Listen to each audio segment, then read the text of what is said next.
Well, JD, you came into this game wanting to play like Wu or Malcolm. You went out of this game looking like Eric Reichenbach. Sorry.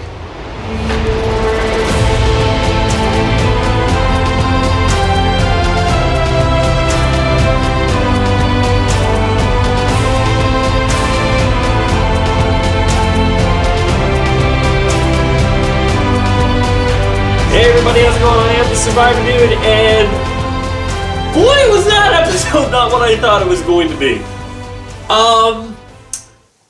JD's gone. And I am confused, Shan! I am confused! I am your biggest fan right now in this whole game.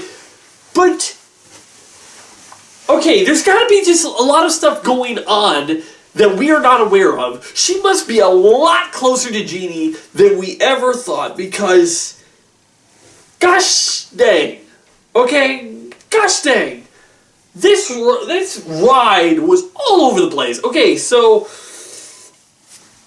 first off, we got them like berating Jean at the end of the tribal, and I thought, okay, JD's going at her, Ricard's going at her a little bit. Shan's not really going at her, at least she's playing smart. Then she's like, hey, you know what? You are not even Brad's number one. He told me this, not you. Okay, Shan, what are you doing? Okay, well, at least you're burning a bridge that you're going to get rid of. And then you don't even get rid of her by the end of it. Okay.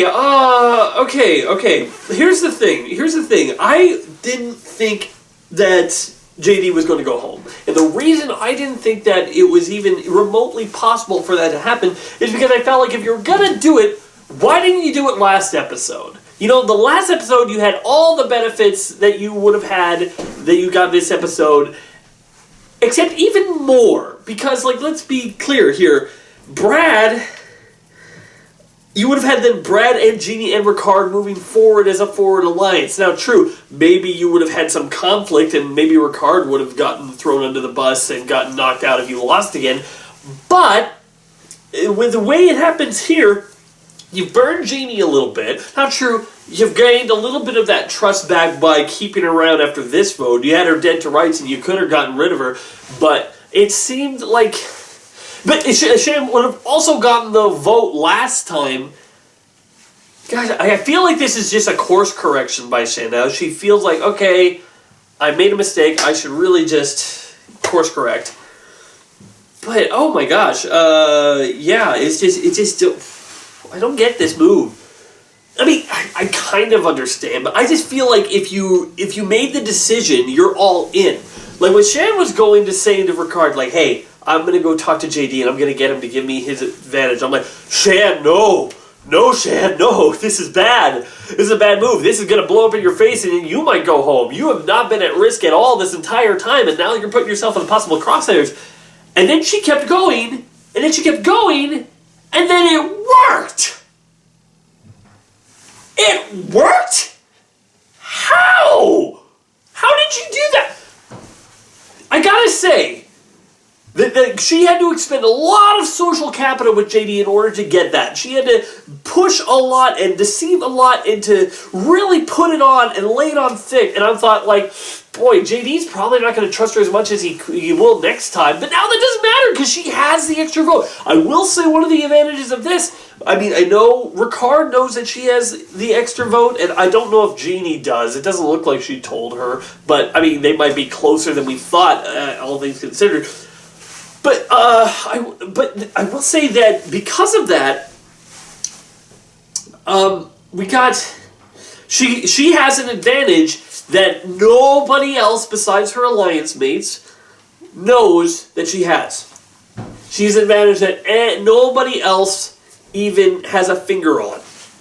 It's like everybody else they know is like, okay, we know Xander might have an advantage, we know JD might have an advantage, we know Brad, well, I guess nobody knew Brad and well, I mean, a few people, the Yellow Tribe knew that Tiffany was going, but you know what I mean? It's like, a lot of people know, but nobody except for those three green people know that Shan has that extra vote because she didn't go off to the Shipwreck Island. Ship's Wheel Island, whatever we're calling it. So, that is a distinct advantage that you have in your pocket. I bet the way it played out was like, I'm just going to make sure that JD can't blindside me, so I'm going to get his extra vote. And then she has it, and she's like, if I blindside JD, then I'll be able to keep this extra vote. I don't think that's how it played. I honestly don't. I think JD was probably eventually the target, like Ricard and Shan made up their mind, and like, okay, let's get out JD. And then I feel like because of that, she's like, okay, but if we're going to get him, I'm going to get his extra vote. I'm going to make sure he gives that to me. Man, though, that was like... I think, for me personally, if my alliance person is coming at me and telling me this, then I'm going to Genie and I'm saying, okay, I have an extra vote. We can control the ties right now. You, me, vote Shan. And she's going... Because you cannot trust somebody who's demanding that you give them your idol or advantage. That is just facts. Like, I thought at first she was just covering her butt to make sure that JD couldn't flip on her. But no, it seems like that was part of the plan the whole time. And I think that it probably wasn't now that I have it, I can do this. It was probably more like, I'm going to do this, so when we vote him out, we still have the extra vote. Alright, let's take a step back from the green tribe and look over at the blue tribe. The blue tribe is really interesting because we have I think this is only the second time, third time in Survivor history where a tribe has tried to throw the challenge and yet the one who's throwing it still won. It happened at Marquesas a little bit, but Boston Rob power through it and won. And then it happened, of course, in Cagayan, where the Braun tribe was trying to throw it, and Cliss Robertson, rest in peace, ended up winning. And now we have this challenge where the blue tribe, it's seemingly mostly just Danny and Deshawn were just like, oh, we're trying so hard, oh, I'm missing it. And then Naseer's just like, phew, phew, phew, ha-ha. Yeah, the blue tribe is such an interesting place. So we have Erica finally getting to speak. And I thought that meant that this was her death, like, okay, she's speaking out, and now it's time for her end. But it seems to be more like her coming out episode. And I feel like, because it's like her introduction is like, hey, we should start to make some big moves. And I think that once the merge happens, if she's not out by the next episode, although I will say next episode would be, if the blue tribe goes to tribal, I think she would be out the next episode. If she's not out next episode, I feel like she could actually play a big role in what's going to happen next. I don't have too much to say about the yellow tribe. The previously on Survivor part was actually pretty fun. It's funny because now the green tribe's down to 3 members. Where does that sound familiar? Brains tribe. But unlike that tribe, there is this tribe. It's really interesting to see where it's going to happen next, and I feel like, but the blue tribe. Here's the thing: I think it's a mistake for Deshawn to try to throw the challenge. And the reason I say that, like, I get Deshawn's logic is, like, if we're too big of a tribe, the other 2 tribes are just going to gang up on us, and then we're going to just be picked off. I get that logic. However, I think, personally, that the thing is, like, if someone's not coming after you, there's no reason to force the vote. And here's the thing. It's not like Erica's like, I'm on to you, Deshawn, and I'm going to take you down. It's like, I'm coming after Sydney. But she still feels like she and Deshawn are close. So you want to keep those people close into your alliance. You want to be like, yeah, it's just you and me. You don't want to just say, okay, let's lose the challenge so we can get rid of her quickly. I think people get complacent and they don't want to continue lying on Survivor because they feel like the more they lie to this one person, the more it has a chance of getting back to them and blowing up in their faces like, you wanted to vote on Sydney. He's like, no, I was just pretending. Oh, so you're not aligned with me? Oh, crap.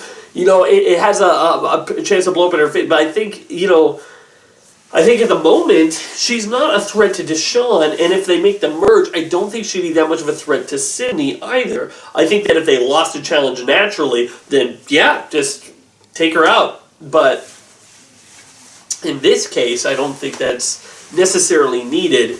That's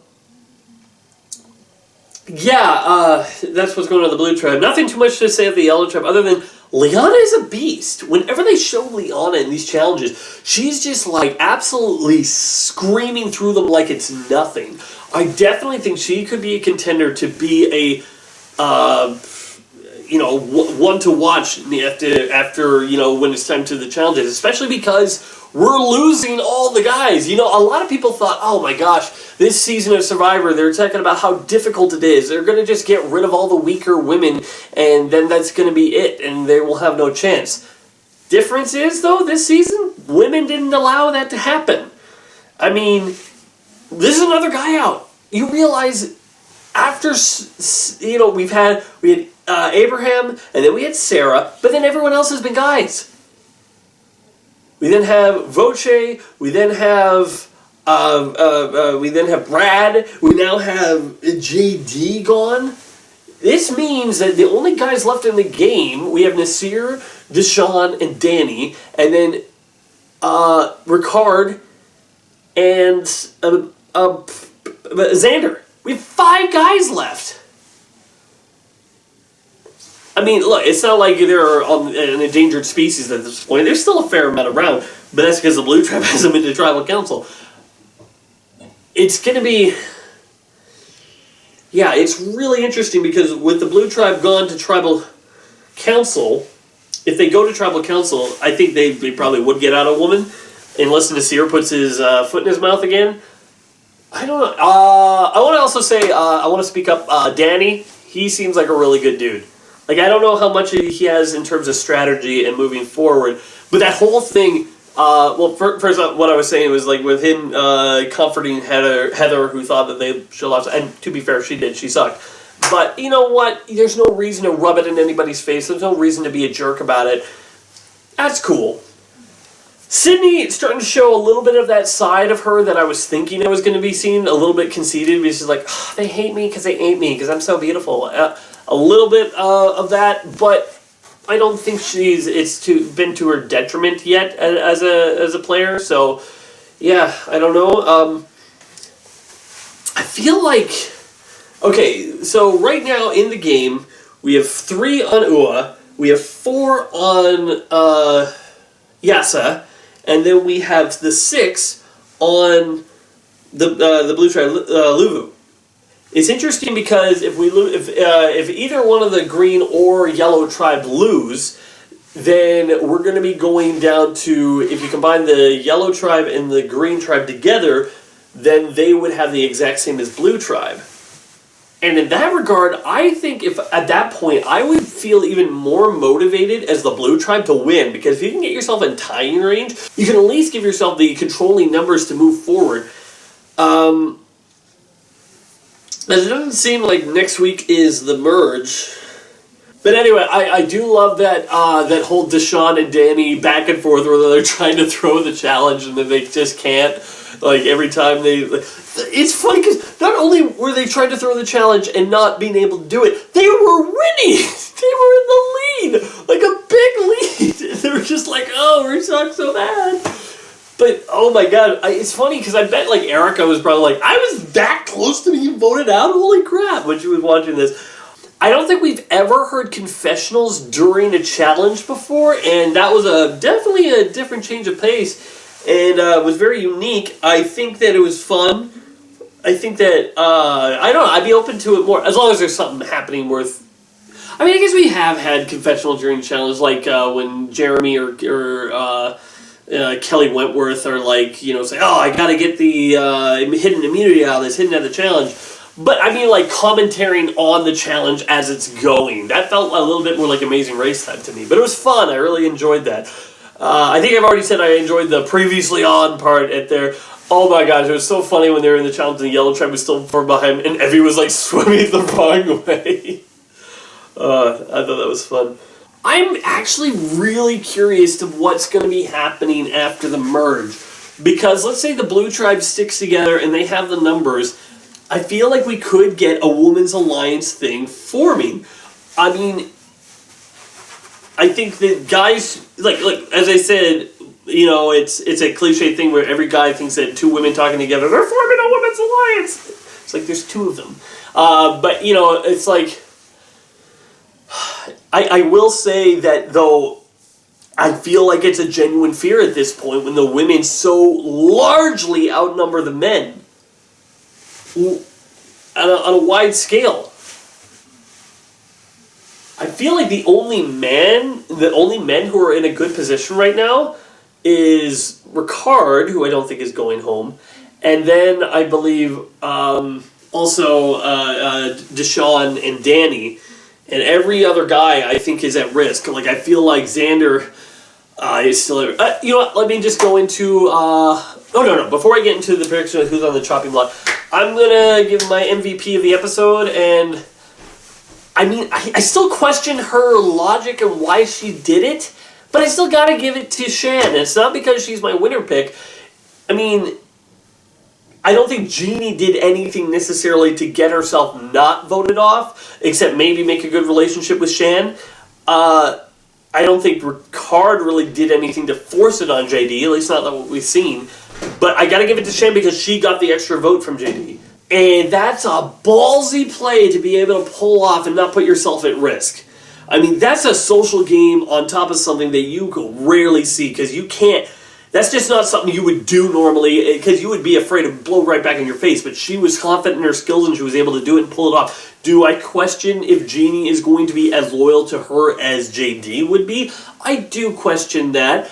However, maybe there's just stuff we don't know. We'll have to wait and see how the game pans out. I believe by voting JD off instead of Jeannie, that it does afford her a little bit of loyalty from Jeannie. However, on the other side of that, that's only if they, if they go to the merge, I don't think Jeannie's going to be going to the other side and say, all right, I want to flip on these guys. I think she'll weigh out her options. I just don't think she would have been as stick-to-itious to Shan as JD was. But still, I'm giving the MVP award to Shan just because the amount of cojones it took to get him to give her his extra vote is absolutely nuts. Still think if you were going to do it, you probably should have done it last time, but okay. Also, what's with the blue tribe? Why aren't you looking for the advantages? Like, think about it. We Xander found his. We had Brad that found his, and it turns out, someone else is getting in the next episode on the Green Tribe. Blue still hasn't found theirs. I feel like Jeff is like, Blue Tribe, Luo, you're ruining it for the rest of us. We want them to find idols, and you're ruining it. So let's see. Advantage count right now. We know that Xander has an extra vote. We know that Shan has an extra vote. We know that Xander has 1/3 of a possible idol. We know that somebody else is going to be getting it next episode. But one thing we don't know if anybody on the Blue Tribe has found it or is going to find it. That we still don't know, and maybe they never will. Maybe we'll just get to the merge with no idols. Hey, you know what, guys? For any of you who are complaining about the fact that this idol thing, like, I complained about it too, but hey, a lot of people have wanted a Survivor game without idols, and right now that's what you're getting. In any case, should be interesting to see. I feel like if anybody's going to do this triple idol thing, they got to do it soon, because we're only a couple episodes away from the merge, and I don't know if this idol will be I don't think it'll be accessible after the merge, because it's like a code word that needs to be said as the tribes are gathered for immunity. Anyway, who is on the chopping block? I still think if Yellow goes to a tribal council next, it's going to be Xander. I think that for sure. I mean, Tiffany has shown up in these last couple of challenges. She hasn't sucked as bad as she did in that one challenge. I mean, they all sucked in the water. It wasn't just her. I think that also we have... on the Green Tribe, it's going to be Jeannie unless she finds that idol and activates it. And at that point, I would say Ricard, just because she voted for Ricard once and Ricard doesn't trust her at all. I mean, I will say this. I was on Shan's side last time when she voted on Brad, because I said that it puts her in a situation where she is still the focal point between two other players, JD and Ricard, and both of them are more loyal to her than each other. This still is that same situation. Ricard is not really loyal to Jeannie, and Jeannie is not loyal to Ricard. They're both loyal to Shan. At least a little bit, though. I question how loyal Jeannie is to Shan overall. I'm surprised she didn't roll the dice, because, if they were going to vote JD, it's not like they needed her vote. they had the extra vote, and there was it would have been 2-1. In any case, I guess if you feel like you don't need it, because you can only use it once. Yeah. But I guess that says to me that Jeannie never really felt like she was the one going home. That Shan just made her feel comfortable, and that she always felt like it was going to be JD. Well, maybe not always, but felt like it was. Anyway, so who's on the chopping block? I say Jeannie. Maybe I'll be right for once, because I thought I was right this time. I'm like, oh my gosh, my survivor pool is now busted open because JD didn't go, or because JD went home. I'm going to say Jeannie from the Green Tribe. I'm going to say Erica from Luvu, just because I feel like they were trying to throw a challenge to get her out so bad. I mean, I feel like that's fairly good indicator that she's not really all that together with that tribe. And then for Yellow, as I say, I think it's going to be Xander if they go to Tribal Council. In any case, who knows? Maybe I'm wrong. If it's not Xander, it's Tiffany. But these are my bets that I'm putting forward. If I put Jeannie on there enough, she might eventually go home. But I don't know. Maybe I'm just being crazy. So yeah, that's it. Thanks for watching, everybody. I am Survivor Dude, and see you next time.